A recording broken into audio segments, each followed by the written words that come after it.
Hola, buenas noches, ¿cómo están? Los que están en casa y que pueden conectarse con la radio, digamos, siempre digo yo, ¿no? En realidad la base y el enfoque del programa y lo que quiere el programa y todo eso es lo mismo, el viernes, el domingo, a las 2 de la mañana, qué sé yo, siempre lo mismo. Pero el domingo tiene yo siempre digo eso, ¿no?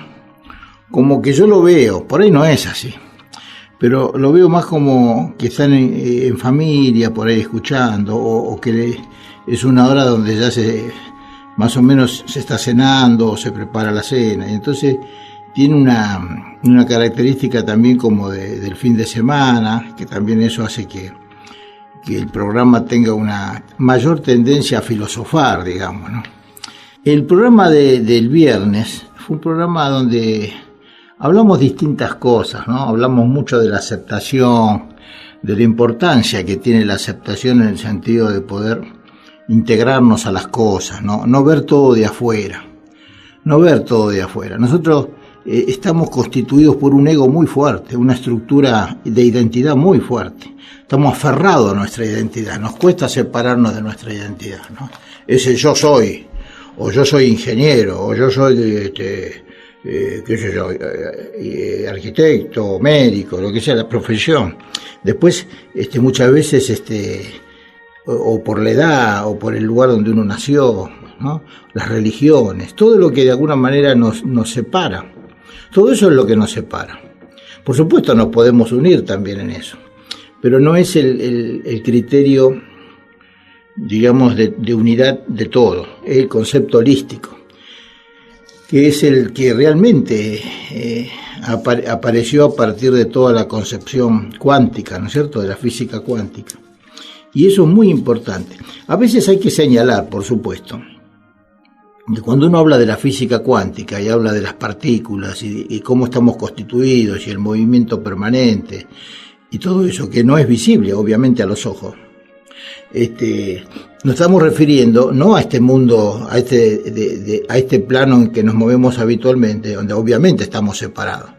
Uno se maneja con los órganos de los sentidos, y dentro de las limitaciones que tienen los órganos de los sentidos, vemos al otro, el otro nos ve a nosotros, hay espacios entre las cosas. Obviamente que es así. Y esto es lo que yo hablo y lo que se relaciona con lo cuántico. Es una visión distinta. Es para hacernos ver que más allá de lo que vemos, de lo visible, digamos, que es esto que hablamos de que las cosas están separadas, hay una estructura básica, profunda, que no se ve, que es todo lo contrario, es toda una sola unidad. Está en permanente movimiento, no hay ninguna materia o sustancia que sea fija. Pero eso no lo vemos. Tenemos que utilizar métodos de mucho aumento, como los microscopios electrónicos o los aceleradores de partículas. Y ahí se comprueba que es así, ¿no es cierto? Cualquier parte de nuestro cuerpo que nosotros tomemos y lo miremos con mucho aumento con esos microscopios electrónicos, vamos a ver perfectamente que está en movimiento. Cualquier parte, una parte de nuestra piel o cualquier cosa de nuestro cuerpo lo podemos ver y realmente se ven las ondas, el movimiento, los colores, cosa que normalmente no lo podemos percibir. Entonces quería señalar esto porque muchas veces nosotros, o yo por lo menos, me refiero a todo así con ese concepto de unidad y de lo que está separado, y a veces no queda claro mucho, ¿no? ¿Cómo que habla este hombre de que estamos todos en movimiento y que no hay nada fijo, no hay nada quieto? ¿Cómo no hay nada quieto? ¿No? Y entonces es importante a veces, digamos, dar detalles en lo macro, así, ¿no? Como para entenderlo mejor. Y después, bueno, cómo estamos viviendo las cosas que están pasando, ¿no? Acá estaba encontrando un tema de Magnev, dos temas de Magnev traje hoy. Uno que tiene que ver con el concepto, digamos, es como una mirada que hace Manfred Magnev a lo que pasa, ¿no es cierto? A este mundo que estamos viviendo, tan caótico, tan crítico, esta megacrisis que estamos viviendo. tan terrible y que sabemos, todos sabemos por qué sabemos que es el propio, nosotros mismos estamos destruyendo todo, el planeta, en una cosa de tener, de poder, de siempre la cosa que nos separa, ¿no? El egoísmo, la visión del otro como un competidor, como un rival. La cuestión de las fronteras, estas cuestiones que están pasando de un país a otro, las guerras, todo, se podrían evitar, ¿no? Obviamente que se podrían evitar con una mirada, digamos, distinta, ¿no? Una actitud frente al prójimo diferente. Pero eso lo sabemos, pero no lo hacemos. Entonces, ¿qué haría pensar de que cómo no somos inteligentes entonces?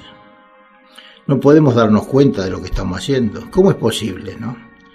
Que, digamos, con todo el avance electrónico, digamos, realmente, ¿cómo puede ser que estemos en una situación con tanto conocimiento, tanta ciencia, tanta tecnología? ¿Cómo puede ser que el mundo sea tan catastrófico?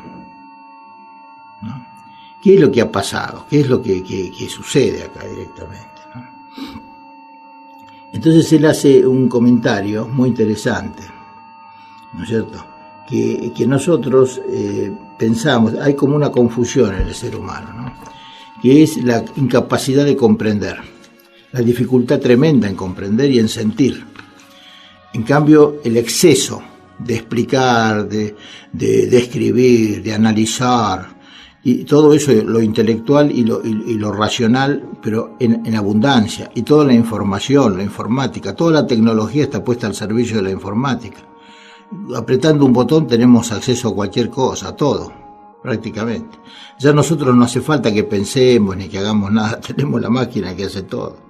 Entonces ese predominio de lo racional, no de lo racional, porque lo racional también puede tener un equilibrio, uno puede pensar y pensar bien y saber la noción de límite, de que hay un momento en que no se puede hacer todo y todo rápido, porque en algún momento tenemos que parar, ¿no?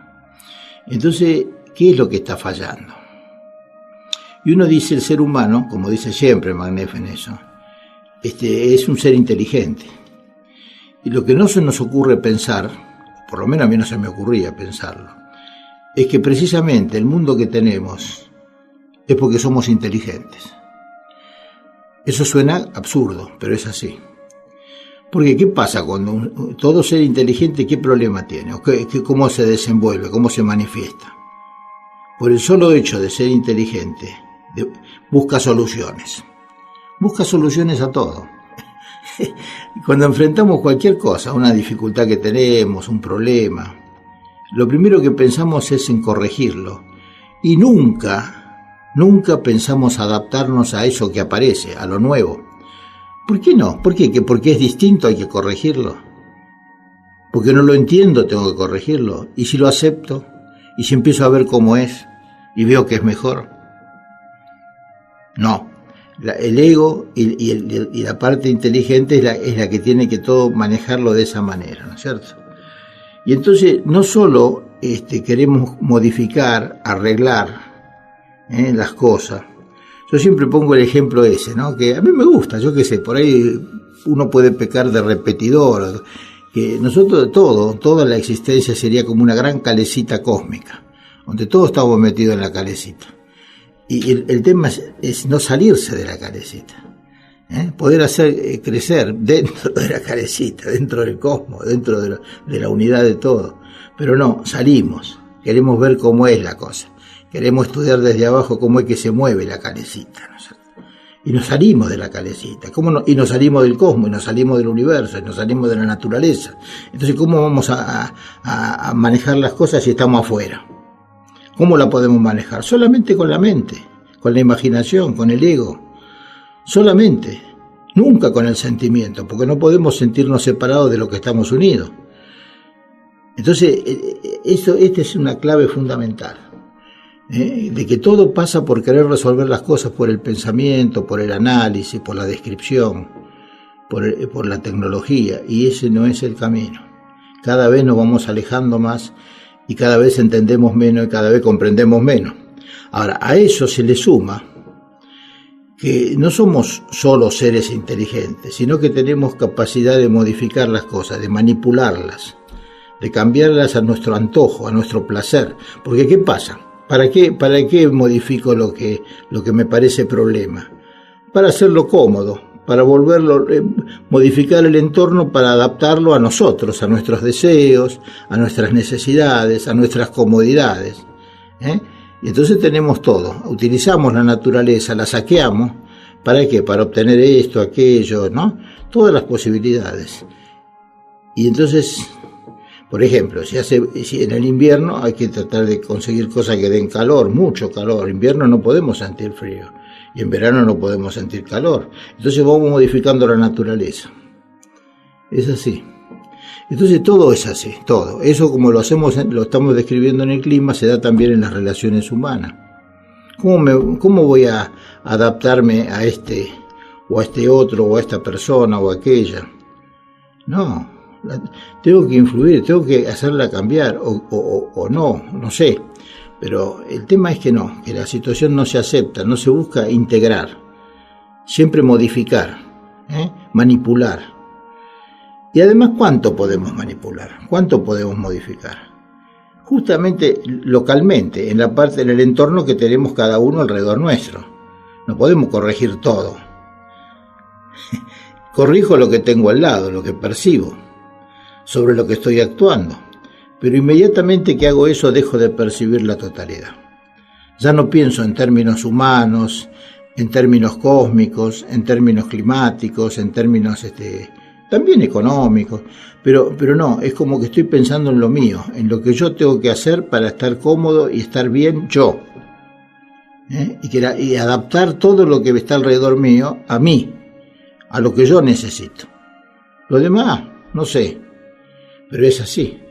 Entonces esta capacidad de manipular y de actuar siempre como fragmentado, separado del resto, es la visión científica que fue la que tenía Descartes, Newton, Bacon, que habían creado ese mundo separado donde cada cosa era como un mecanismo de relojería o como un motor de un auto.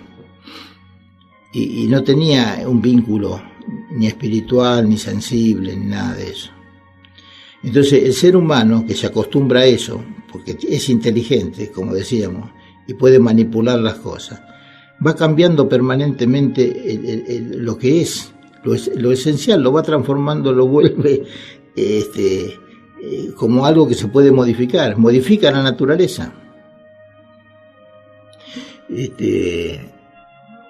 Hace muchos años, no sé si muchos, pero por lo menos, déjenme ubicar un poquito. Sí, más o menos alrededor de la década del 70, casi al final, en Estocolmo, en Suecia, se dio el premio Nobel alternativo a dos cosmovisiones completamente distintas. Había un doctor, Robert Solow, de Estados Unidos, que él decía que se podía vivir sin la naturaleza, que uno podría vivir artificialmente todo el tiempo. Fíjense en ustedes, ¿no? Y por otro lado, ese mismo día le dieron el premio Nobel a unas mujeres no sé si es del sur de la India o de un lugar de la India, que es un movimiento copto, es un movimiento de tipo ecológico, donde las mujeres se ataban a los árboles, para que no los pudieran, las compañías madereras que no pudieran cercenarlos, ¿no? Cortarlos. Y muchas fueron hasta ametralladas por eso. Así que fíjense qué distinto, ¿no? Uno que dice que se puede vivir sin la naturaleza y el otro que se ata al árbol para que no lo corten. Bueno, así somos, ¿no? Este es el tema. Bueno, pero es muy importante que nos quede este concepto. Fíjese qué interesante, ¿no? Entonces, frente a una circunstancia que no es de nosotros, que no es de nuestro, que no nos hace sentir incómodo o nuevo o distinto o lo que sea, o desconocido, no, hay que cambiarlo, hay que modificarlo, hay que hacer algo, así no se puede seguir. Y no, vamos a ver, no se acepta eso. Entonces ya directamente eso es lo que está pasando. Entonces volvemos a eso, que los cambios que se están produciendo a nivel planetario en todo tipo de cosas, ¿no? En lo climatológico, en la manera de vivir, en la alimentación, en el manejo de la economía, en todas las cosas, es así. Es a gusto y piacere de este ser inteligente que hace las cosas a su gusto, ¿no? A gusto y piacere. Y bueno, así nos movemos. Entonces, ¿cuál sería un poco la cosa, ¿no? Proponernos esa integración, ¿no? Esa visión de todo lo que nos rodea como de nosotros mismos. Nosotros somos todo lo que nos rodea.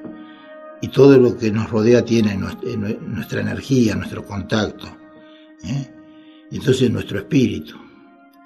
Entonces es importante eso. Tenemos que tener noción de esas cosas.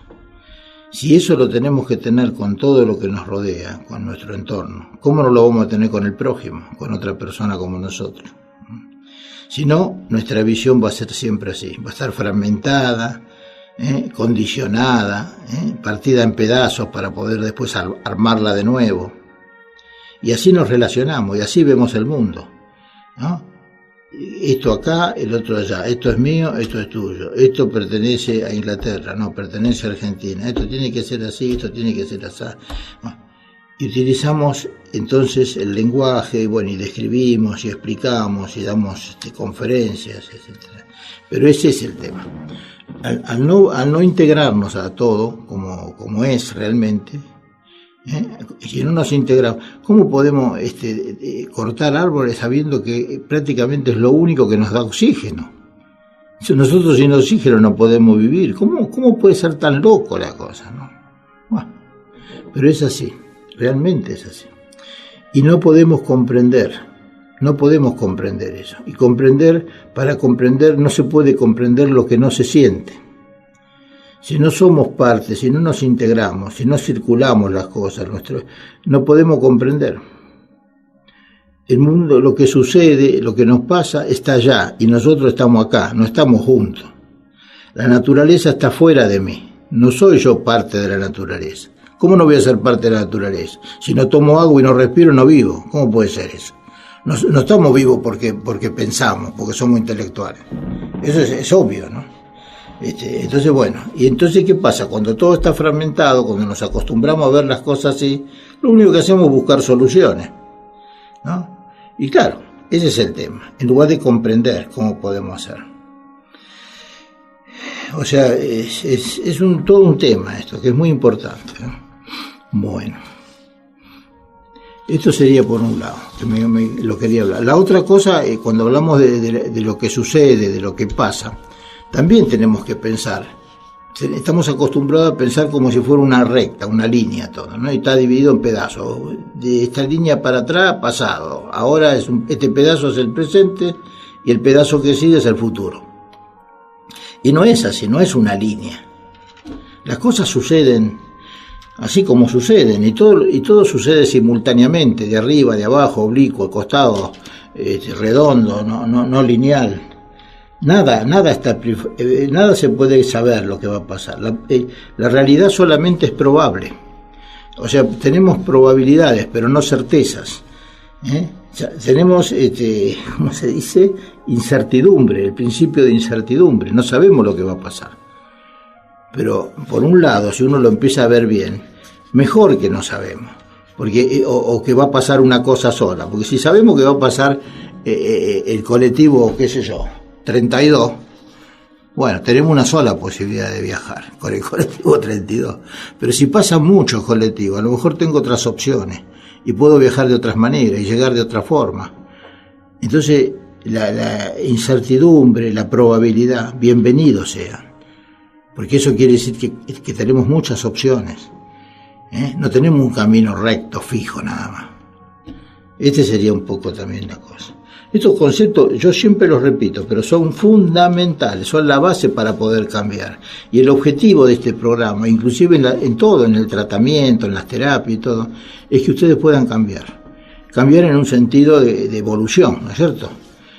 Primero como personas, O sea, ordenar sus sentimientos para poder ser amados y poder amar y no estar solamente sufriendo situaciones, ¿no? Sino disfrutando las cosas. Y para eso es importante esto, ¿no? Empezar a tomar qué pasa, cómo estoy viviendo, cómo es mi manera de vivir, qué hago para estar mal.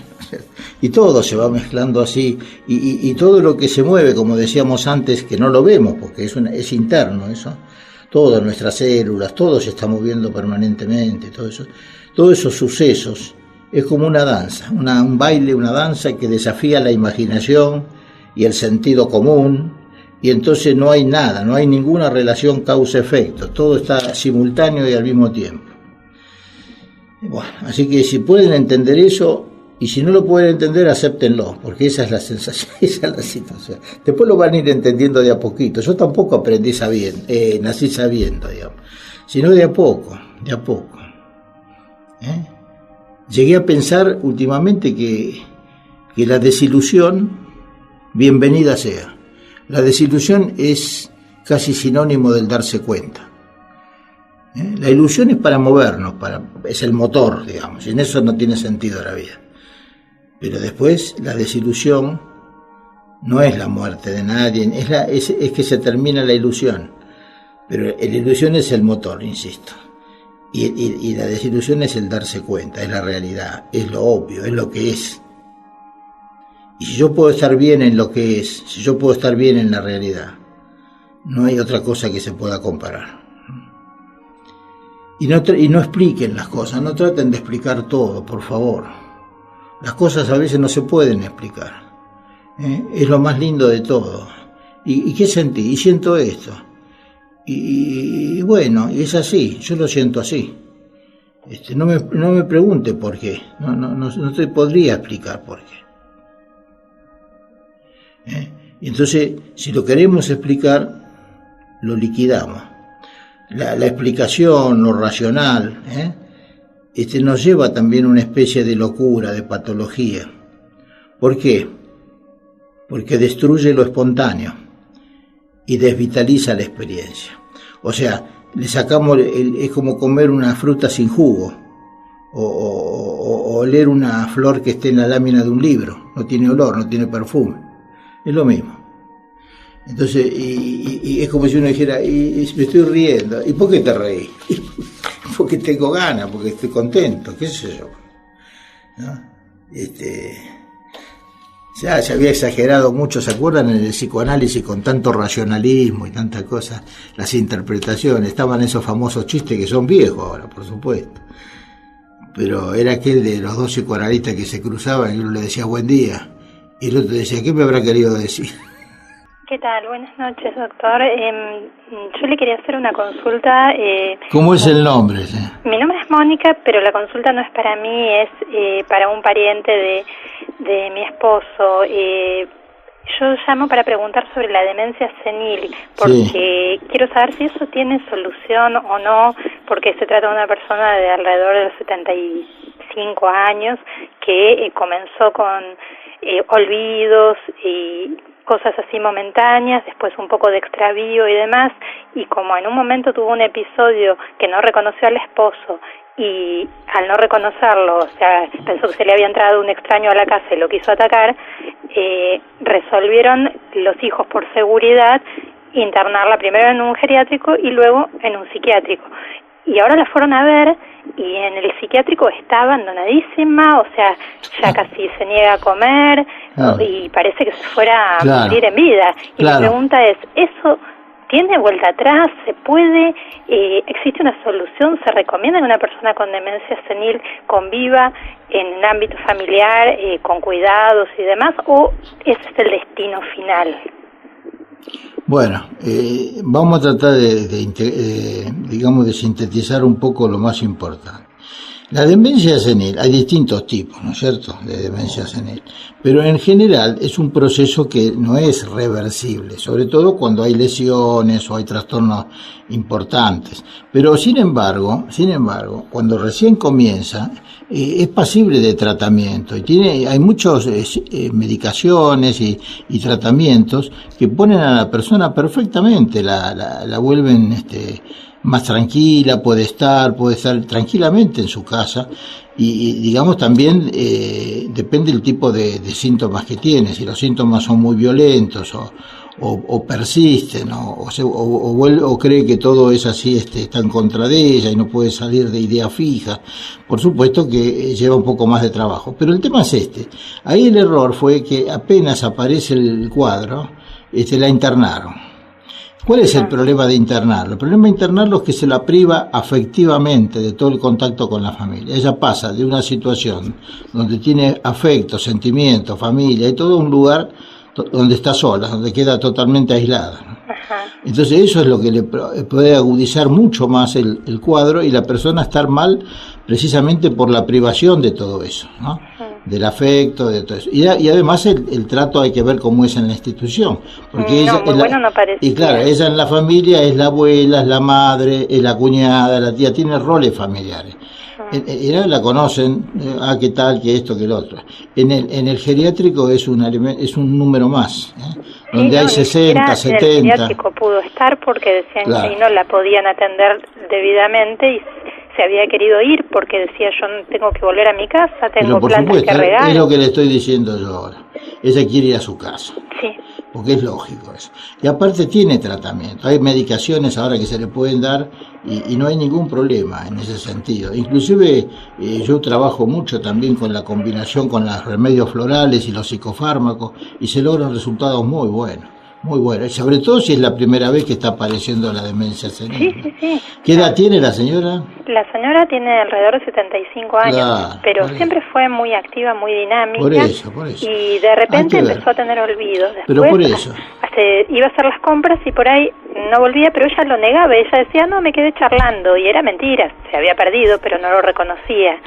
Y después todo venía bien hasta que hubo un día que no reconoció al esposo y creyó que había entrado un ladrón y lo empezó a atacar. Bueno, pero ¿no llamaron al médico? Sí, estuvo ¿Y el médico es el que dijo hay que internarla? No, el médico le dio una medicación y le pusieron una persona durante el día para que la cuide. ¿Y por qué la internaron? El marido no estaba de acuerdo en que haya alguien cuidándola y quería cuidar él de ella, pero él es tan mayor o más que ella. Eso no tiene nada que ver. Mire, yo le cuento. Yo una vez fui a ver una persona, un geriátrico, una señora, no, un hombre era, perdón. Y después ya lo vi, estaba ahí el hombre con sus cuadros, no voy a entrar en detalle. Le dejé un plan de medicación, le puse así contactos, visitas y todo.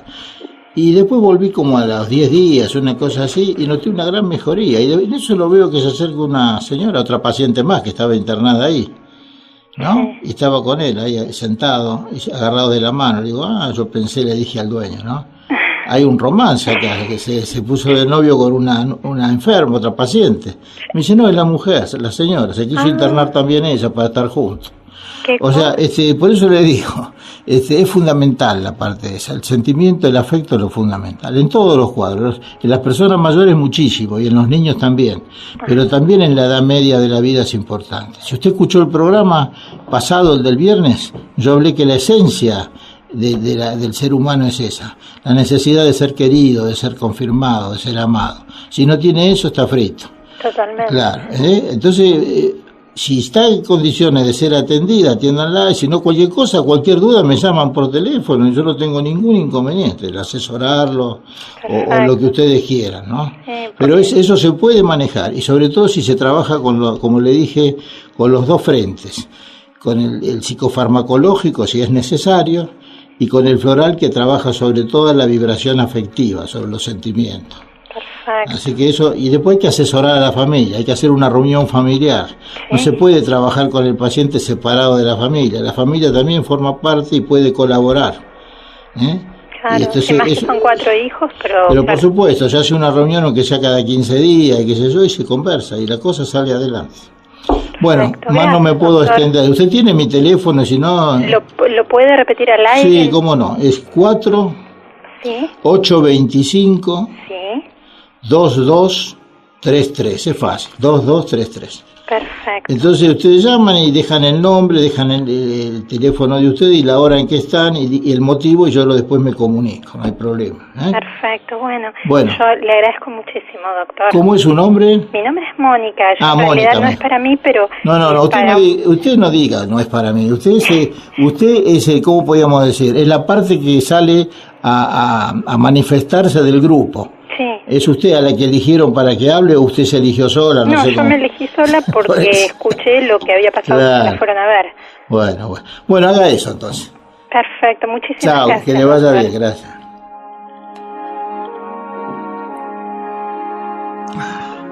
Bueno, se dan cuenta, cuando se trabaja, digamos, cuando la medicina trabaja desde una posición, otra vez lo que hablamos antes, separada, no integrada, separada, no ven a la persona como totalidad. Es un cuadro demencial, es un cuadro esquizofrénico, es un cuadro obsesivo, es un cuadro histérico. Entonces, ¿qué están tratando? La histeria, la obsesividad, la bipolaridad, la esquizofrenia, pero no a la persona.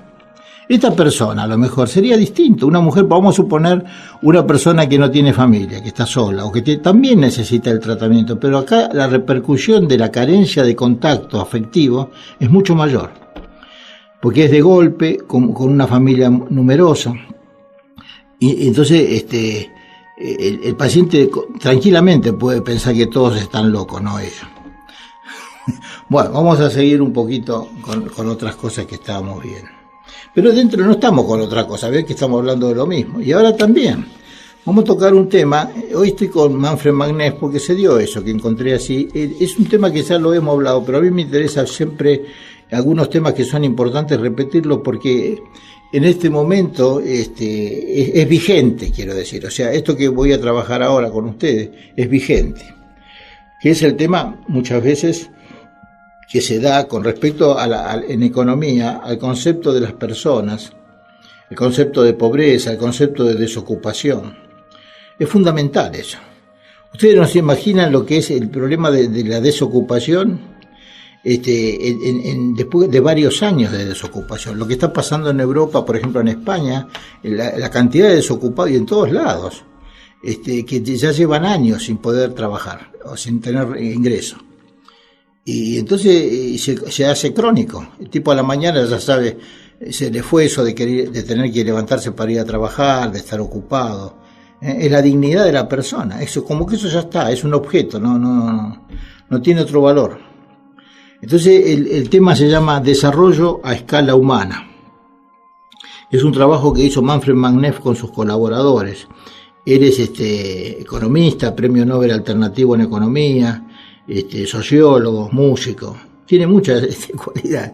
Es un ser singular que vive solitario allá en el sur de Chile, en algún lugar, y ha trabajado en el MIT, es el Massachusetts Institute Technologic en Estados Unidos y después en Alemania también, profesor. Y tiene varios libros, uno de ellos se llama La economía descalza. Bueno, y él ha escrito un artículo sobre el desarrollo a escala humana. ¿Y a qué se refiere esto?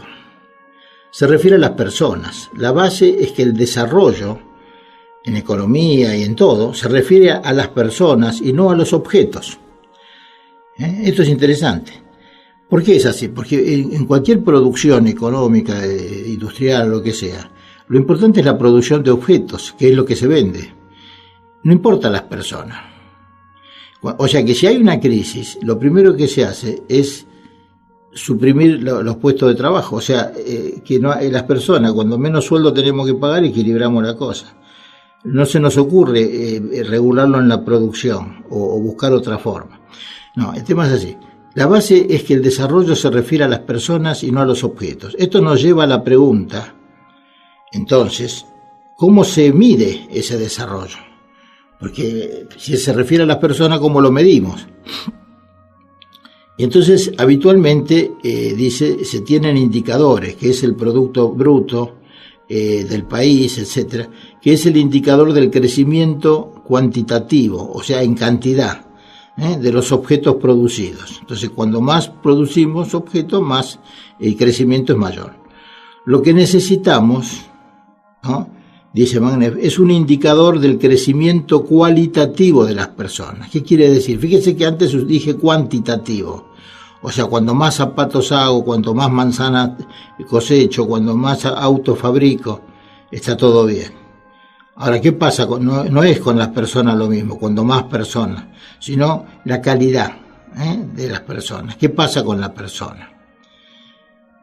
Entonces, el mejor indicador del desarrollo a escala humana es el que permita elevar la calidad de vida de las personas. Esa sería la definición. Pero ¿qué determina la calidad de vida de las personas? Eso también es importante. Dependerá básicamente de la posibilidad de satisfacer sus necesidades fundamentales como persona. Si una persona puede satisfacer sus necesidades básicas, fundamentales, entonces está mejorando su calidad de vida. La persona, el ser humano, es un ser de necesidades múltiples e interdependientes que se relacionan, ¿no es cierto? Por una parte hay necesidad de ser, de tener, de hacer y de estar.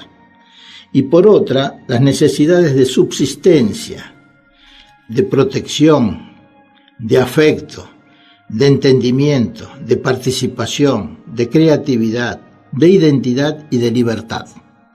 Esos son lo que necesita la persona.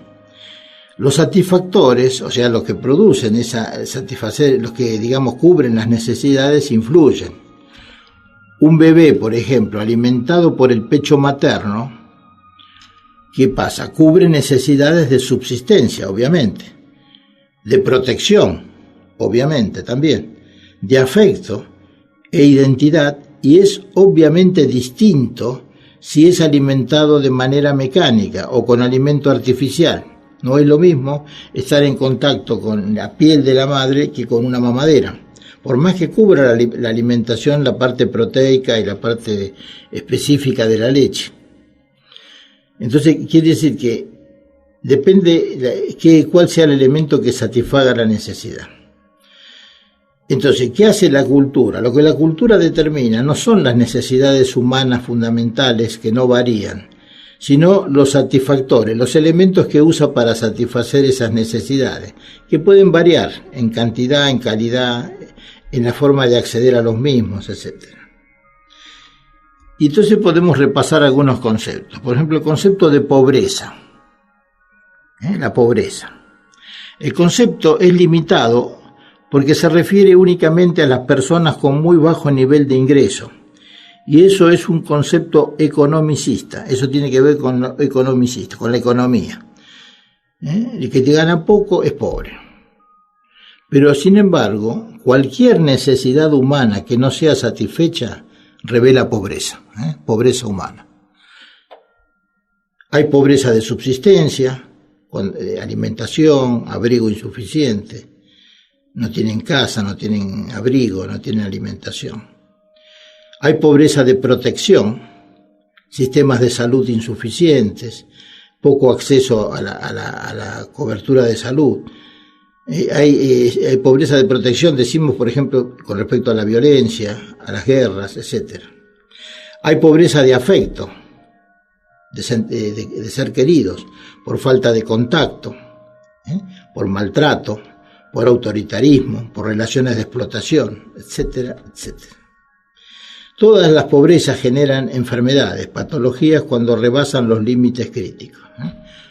Es muy, digamos, ¿cómo podemos decir? Es muy claro esto, muy conciso quizás, pero claro. El crecimiento del desempleo y la magnitud de la deuda, bueno, ahora en este momento acá se ha tratado de equilibrar bastante con el pago de la deuda externa, pero igual estamos todavía con problemas de inflación, etcétera. Pero en todos lados se está dando este tema de deuda y de hiperinflación, que se suma al crecimiento del desempleo, decíamos. Entonces dice, el desempleo no es de ahora, siempre ha existido. Pero hay un nuevo tipo de desempleo que tiende a persistir. O sea, el desempleo no es una cosa de una semana, de 2 semanas, de un mes, de 6 meses, no. Una persona con larga cesantía cae en shock, en pesimismo, en fatalismo. La última etapa va de la inactividad a la frustración, a la apatía y alcanza su nivel más bajo de autoestima. O sea, la depresión es profunda. La cesantía prolongada perturba las necesidades fundamentales de las personas. Al dificultarse la subsistencia, porque no gana, no tiene dinero, se siente menos protegida. Las crisis familiares y la culpa que siente por no trabajar alteran sus relaciones afectivas. La falta de participación lo aísla, y lo margina, y la baja de la autoestima que siente puede provocar crisis de identidad. La falta prolongada de trabajo no solo afecta al individuo, sino a grupos sociales cada vez mayores. La economía tradicional supone que las necesidades parten de la demanda, eso es lo que creen, ¿no? Y suministra satisfactores en materia de objetos o artefactos. Quieren, bueno, le damos más de esto, más de aquello. Más televisores, más celulares, ¿no? Pero sin tener en cuenta lo subjetivo del individuo, a nivel no solo material. Las necesidades cambian lentamente, en cambio los elementos para satisfacerlas van a ritmo y velocidad distinta. Y esto ha llegado a una situación donde los bienes económicos producidos o artefactos, objetos, ya no satisfacen las necesidades humanas esenciales, sino que son fines en sí mismos. ¿Cómo no voy a tener un celular? ¿Cómo no tengo pan, no comemos carne, pero el celular lo tengo que tener? ¿Cómo no lo voy a tener cargado? ¿Cómo no voy a y así todo. O sea, las satisfacciones, los elementos para satisfacer, ¿no? El plasma, ¿cómo no voy a tener el plasma? ¿No? Eso es rebasado ya todo. No sirve para, son fines en sí mismos. Las personas pasan a depender de eso y entonces se alienan también. Esto lleva a revisar los conceptos de eficiencia. La eficiencia se asocia a la máxima productividad. Cuando más producimos, mejores somos. Y no es así. Hablar en términos fundamentalmente de crecimiento por el crecimiento mismo no sirve. Fíjense que muchos de los discursos son eso. Hoy, el año pasado crecimos un 15%, este año crecimos un 28%, estamos mejor. ¿Y qué es crecer y crecer y crecer y crecer? No tiene sentido. ¿Qué tenemos que ser gigantes? Medimos 3 metros, pero no tenemos al alcance de nosotros lo que realmente queremos, no nos quiere nadie, estoy solo. ¿Cómo es esto? ¿Qué me pasa? O no tengo para comprarme esto, para comprarme aquello. O yo mismo no me siento bien, no me siento contento. ¿Qué pasa? Entonces tenemos que alcanzar niveles de vida grandes para poder tener acceso a los artefactos, que cada vez son más sofisticados y más caros. El crecimiento económico debe apuntar a que todas las personas puedan tener acceso digno a los bienes y a los servicios. Integrar las necesidades humanas en el proceso de desarrollo significa que las personas puedan vivir ese desarrollo sana y participativamente, en un nuevo orden donde se concilien crecimiento económico, solidaridad social y crecimiento de las personas. Bueno, esto me parece... A ver, ¿quién está ahí en el teléfono? Hola. Ignacio, ¿cómo le va, doctor? ¿Qué dice Ignacio? Dos cosas. Una, recién recibí el mensaje, recién llego. Ajá. Y no sé, ¿suspendemos?